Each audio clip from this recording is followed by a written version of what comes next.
আমাদের সকলের ভুল ত্রুটি সাধারণ ক্ষমা ঘোষণা করে চাকরিতে পুনর্বহাল অবধি পেনশন প্রদান করা হবে।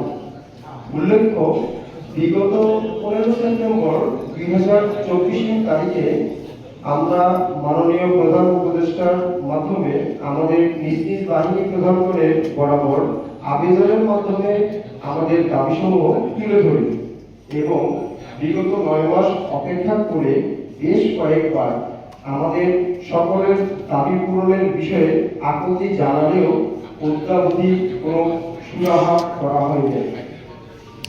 আপনারা আরো অবগত আছেন, ইতিমধ্যে আমাদের মাননীয় কেয়ারটেকার সরকার বিগত সরকারের আমলে চাকরিচ্যুত অনেক পুলিশ কর্মকর্তা এবং কর্মচারীদের আর্থিক সুবিধা সহ পদোন্নতি দিয়ে চাকরিতে পুনর্বহাল করেছেন।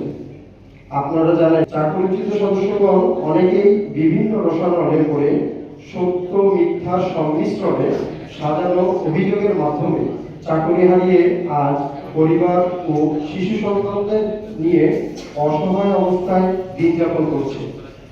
সরকারের আমাদের প্রশিক্ষণ দিয়ে দেশের সেবায় নিয়োজিত করেছিল।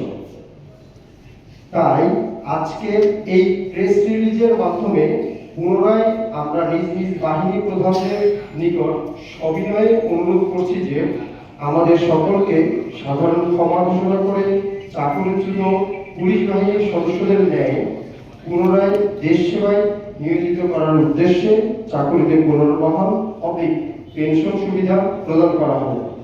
এর লক্ষ্যে আমরা আমাদের নিজ নিজ বাহিনীর প্রতি পুনরায় আনুগত্য ও শ্রদ্ধা রেখে আর্জি জানাচ্ছি যে আগামী 7 কর্মদিবসের মধ্যে আমাদের দাবি দেওয়া মেনে না নিলে আমরা পরিবার নিয়ে আমরণ অনশনে যেতে বাধ্য হব।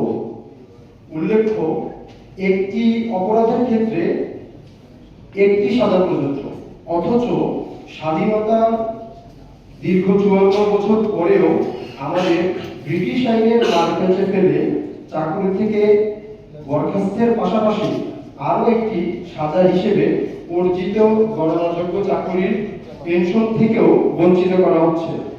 তাই আমরা উক্ত কালো আইন ডিসমিসাল ফ্রম সার্ভিস, চাকরি থেকে বহিষ্কার, সাজার সাথে সাথে পেনশন থেকেও বঞ্চিত করার মতো কালো আইনের সংশ্লিষ্ট রুলস সেকশন ধারা আর্মি অ্যাক্ট 1952, নেভি অর্ডিন্যান্স 1961 এবং এয়ারফোর্স অ্যাক্ট 1953 সংস্করণের জোর দাবি জানাচ্ছি। সানবিট সব দিবে সামাল। সানবিট ম্যাজিক প্রেস ডিশওয়াশিং এর মাথা ঘোরানো সলিউশন।